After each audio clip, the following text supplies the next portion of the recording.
place, Sandy Kate, straight old murder.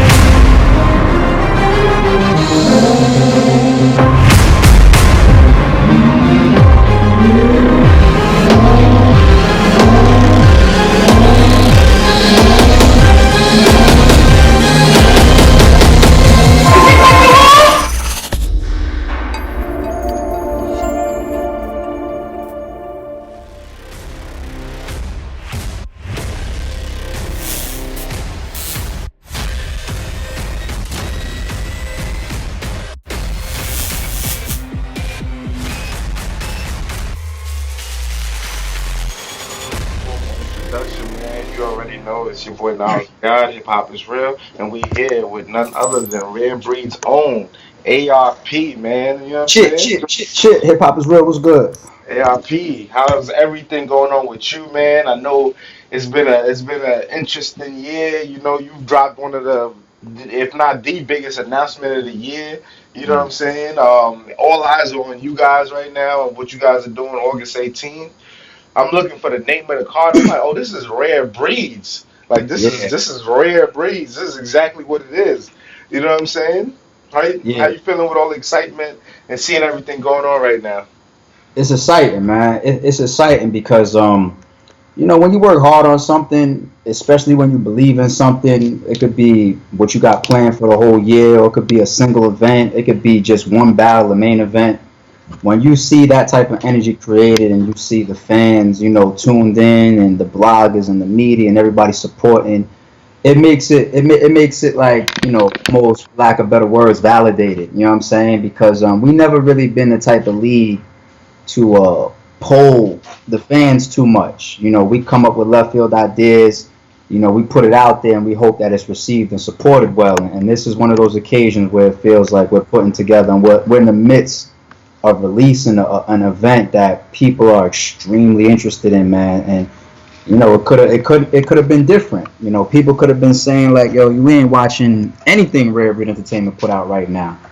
But we're just glad it's being received well. We're enjoying it, and we still got a lot more coming. I was watching the interview you did with Uncle Rod on, I believe it was at Pearly Gates or whatever, and you was Yeah. like, Lawrence kind of like planted the seed. You know what I'm saying? Like he kind of planted the Yeah. seed, and you took it and ran with it. What's that like when you guys, you Lawrence shots are coming up, and then knowing like, okay, I got something like this, and he comes up with an idea like that, and you're like, yo, can I really make this happen? And to actually make it happen, you know what I'm saying? What's that process like? Just working with those guys. It's first and foremost, it feels good to see everybody that is real integral in RBE, have certain shit that comes to the table and then gets done in front of the fans. You know what I'm saying? Big shout out to my brother, the co-owner of Rare Breed Entertainment, Shata, RBE official partner, puts a lot of ideas on the table, including booking Murda Mook, period, Lawrence, for example. So we just move as a collective, you know what I'm saying? We just move as a collective. There's always ideas, there's always things on the table, there's always matchups that we think about. And something like bringing Murda Mook back to battle rap after being away for 4 years, it's a big risk. You know what I'm saying? There's obviously there's substantial money involved.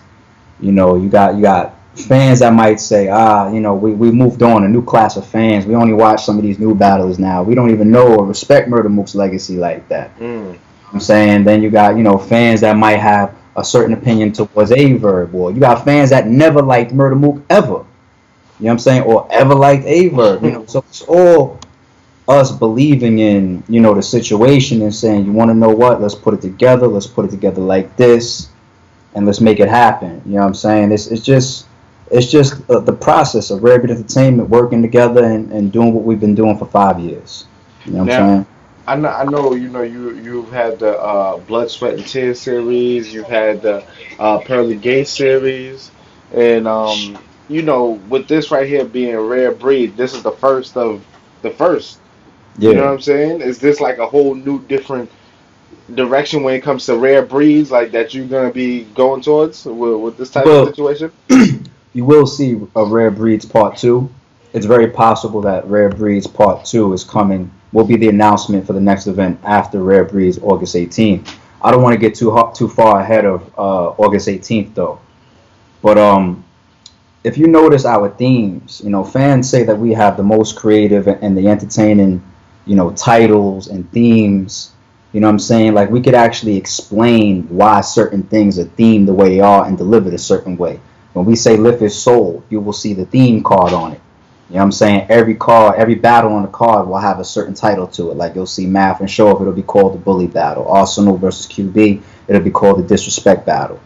You know what I'm saying? We'll put a theme to it. And we saw that kind of get picked up in battle rap, and that trend, we see it more now, which is cool. Like, it's something that people are appreciating. We say blood, sweat, and tears. Y'all know what that's about. I don't gotta explain that. We say validation. We trying to push small room events back into the game again. I kick that interview and break down on your shit. You know what I'm saying? With you, Staten Island. People know what that's about. Pearly Gates, we explained what that was about. We said that's going to replace what Lift His Soul was, and Lift His Soul is now going to be a theme card. I think the way that Rare Breeds has come out with such a mega announcement of the return of Murda Mook versus Verb, I think if we continue Rare Breeds and use that name, it has to be, as soon as we say Rare Breeds Part 2 is coming, exactly, a major announcement with it. You feel me? And so just take heed to that when I say that it's very possible that Rare Breeds 2 will be the event after Rare Breeds, because we got our eyes. Oh, man, come on, ARP, chill, man. Give us some time, man. Let's enjoy the first one already, man. You already and that's why I said I will not allow us to get too far ahead of August 18th. Yeah. But believe me when I say there's already some things in motion that would deserve the type of stamp of Rare Breeds 2. You know what I'm saying? So, but we're not going to let ourselves get ahead of August 18th. When we put together, Mook and Verb, people was asking us, damn, August 18th, are you doing anything before then? And we said, of course we can. When we introduced that validation concept, and I explained to you on your channel years ago that we could do a validation every other month or every month and a half, you know what I'm saying? I almost trend a little bit now in battle rap when you have a smaller event, or that people understand, like, you know what, you can stay a little bit more active with that type of formula. And it works. It works. We could easily do one of those, in June or July, but right now we're working, smarter, not harder. And we're putting all of our attention where it deserves to be. The return of Murda Mook versus Verb. And we're just going to let August 18th be, the next thing that RBE promotes. We don't want to put out any other things that's going on right now publicly yet, but there's more stuff coming. So a couple things I found interesting. You were speaking to Uncle Ryan. Disaster Called. He spoke about the movie and made something comments about battlers being so worldwide and phenomenal and all across, but when it comes to actually the money aspect and things like that, the battles ain't eating. And even in watching a Rapmatic interview with Murda Mook with Boss Qleen, he's speaking of Murda Mook talking about, I'm a champion for the battlers. Like, you know what I'm saying? Even in the URL where he brought up 25,000 and then Lux goes to 40,000, and it started that conversation nonetheless of battlers needing more, because this is battle rap is one of the hardest sports when it comes to rapping, MCing, whatever, because it's a live performance, 3 rounds, 3 to 5 minutes, however you do it, and it's like you have to be perfect. You know what I'm saying? You can't choke. You can't. So, I mean, I could understand why they really, like, this is harder than just making a hit song. I mean, I'm not saying making a hit song is easy, but it's like, okay, it's not just like you make the song and you can perform on that song for the rest of your career. You know what I'm saying? This is like you wrote some of your best material your whole life right here. One and done. You know what I'm saying? So I kind of was feeling what they were talking about, just, battlers needing to get more money. And I know as league owners and things like that, and, it's hard to always recoup in whatever situation. You know what's crazy? Not to cut you off, before we even go into the money aspect of that, like when Mook says, I champion for the battlers. Yes. That makes 100% sense coming from a battler. He should. You know what I'm saying? And he has another interview where he's talking about, like, look, man, why I'm because I'm gonna allow everybody, any league owner, any platform owner, any business person, anybody, to get me all hype, have me smiling in their face, shaking the hand, I got you, all of that shit. And then if something goes wrong on that stage and the fans don't support me the way they did a month ago, that could change my money. And them same business people or platform owners or league owners or whatever, they're not going to be there to pay your bills or to pick you up or to cut you the same check that they did a month ago. So the battlers should protect themselves. They should create their relationships and make sure that they come first. And smart league owners respect that. And I'm actually a little bit more pro battler than I am pro league. I think when I say that, people could kind of like stop for a second, think about it, and say, I could believe that. Think about it. The way we presented and carried RBE, the way we've worked with the battlers, the way we put the talent and the quality ahead of the views and the money and taking our L's and you know, built our lane and going through all of our innovation steps and putting all the groundwork for 5 years, you know, you could see our track record and our trend and say, like, yeah, they always stuck more to the battler, making that the priority, saying that, you know, look at the blood, sweat, and tears concept. The first thing that really gave RBE its identity, you know, it's saying it wasn't about the money. I promise you, any money that we could have spend now, we could have spent then. You know what I'm saying? I promise you that. You know what I'm saying? So when we come in and we say, you know, let's shift the tiers, let's stop all this mind shit about it's got to be top tier versus top tier, mid tier versus mid tier, and up and comer versus up and comer.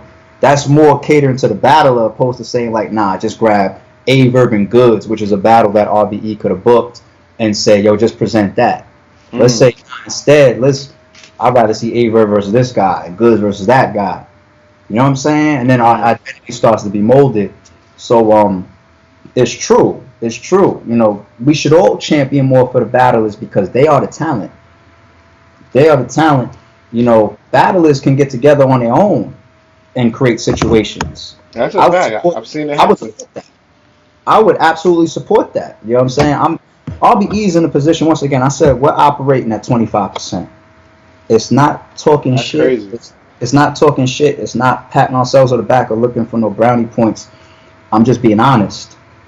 You know, when you look at myself, Shata, and Lawrence, we don't have 75% of our time, life, or energy, or focus, or priorities to dedicate to battle rap. So what you're seeing is us at 25%. That's crazy. Well, I told you how, like 2 years ago, like, man, I don't got the time for this shit right now. But so it's more so about your identity. Now, not to get off track of the money thing. The money thing, you can make a point on both sides because you got some very, very smart battlers, professional battlers, and talented battlers that don't get what they're worth, including their draw with their star power.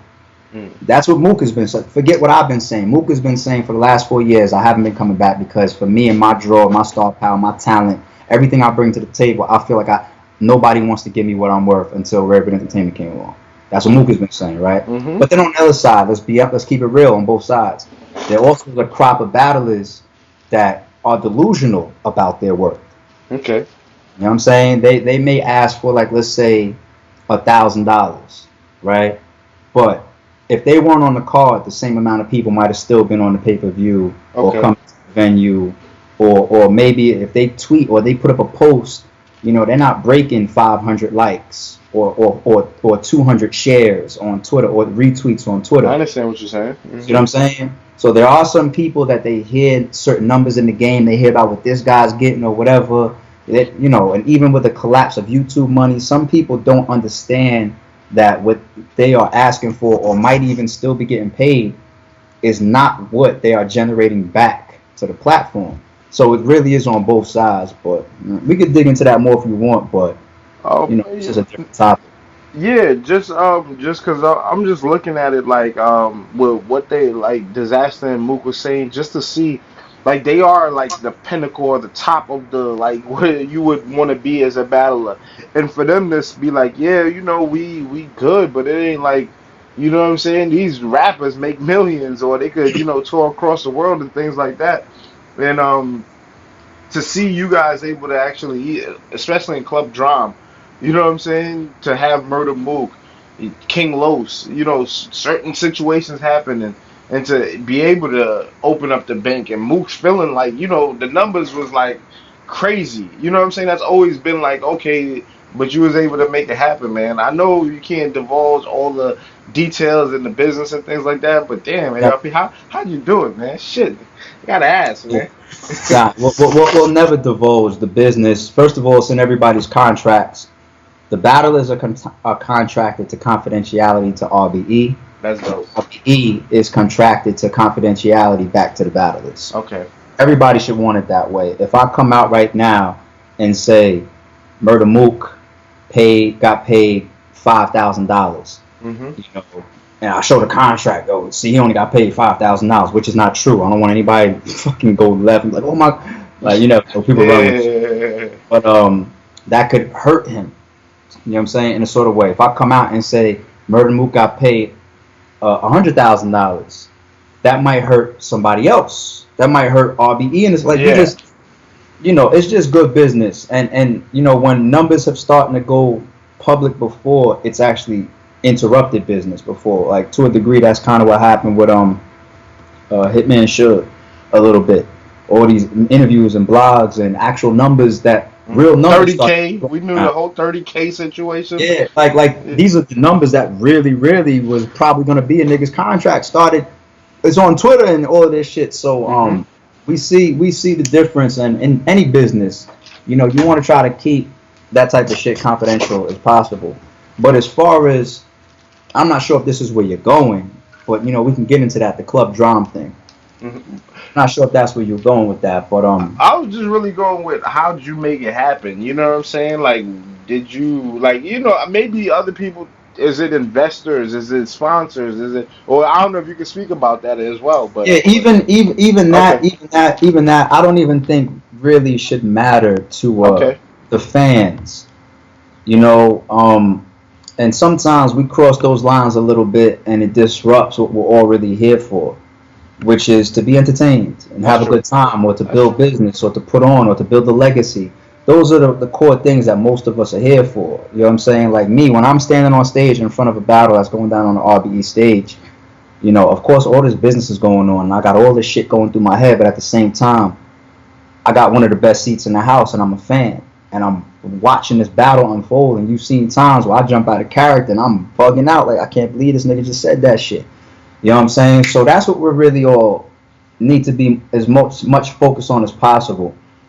I do respect the fact that people, are really questioning how. Yeah, because it's like kind of incredible to see you pull that off, because it just seemed like something that would never happen. That's really why.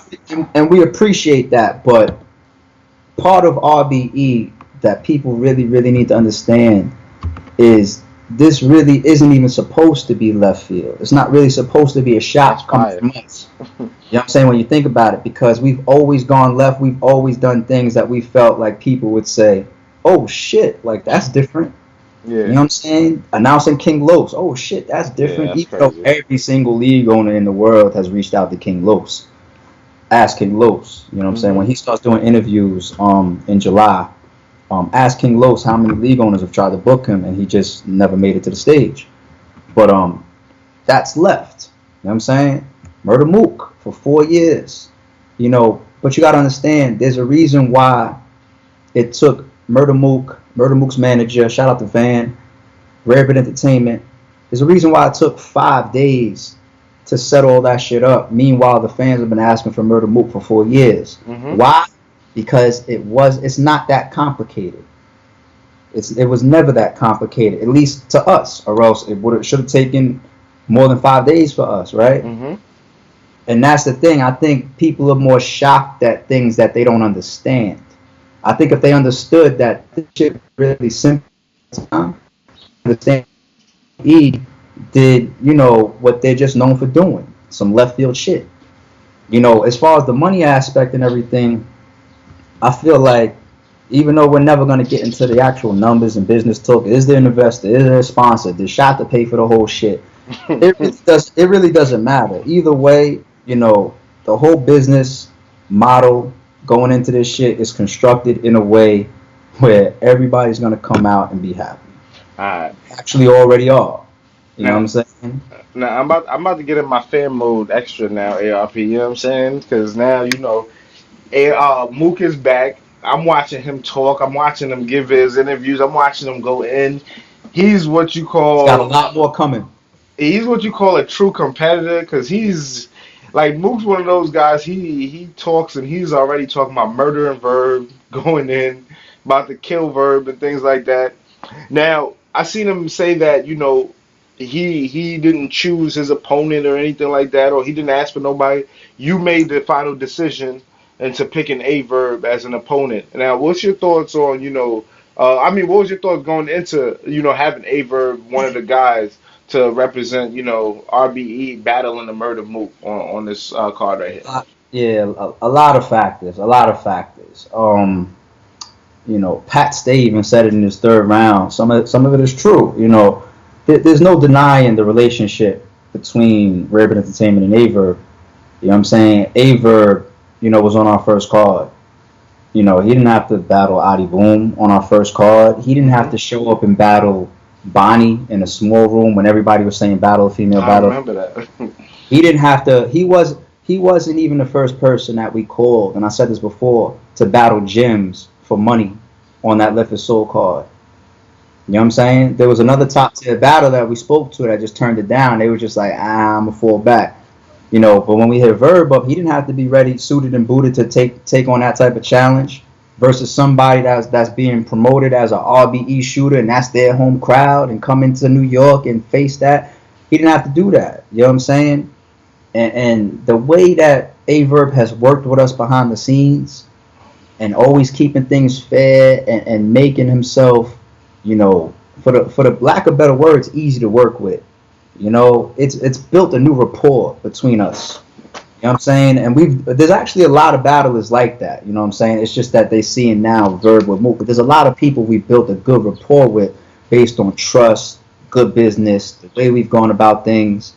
And I don't think people have pulled out their crystal balls yet, but I don't know why people always think about today. If you look at Rare Breed Entertainment, you could have put that Rare Breed Entertainment when we were announced in 2013 and seen what we was going to be. I guess people just aren't that good of analyzing what's going to happen or what's going to keep coming. Mm-hmm. How you deal with us now or how we deal with you now can affect how we deal with you later. You know what I'm saying? Mm-hmm. So you got that factor in there, of course. I really should have said this piece of it first because it is the ultimate, which is his talent and the fact that he's deserving of Murda Mook. Mm. If I chose 10 people right now to say who deserves a battle with Murda Mook, Averb is on that list.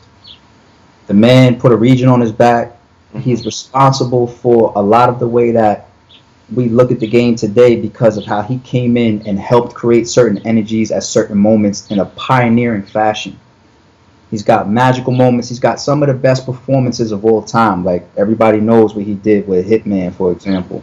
You know what I'm saying? Mm-hmm. You put this many years in, into the game. You give that many classic, memorable moments to the fans.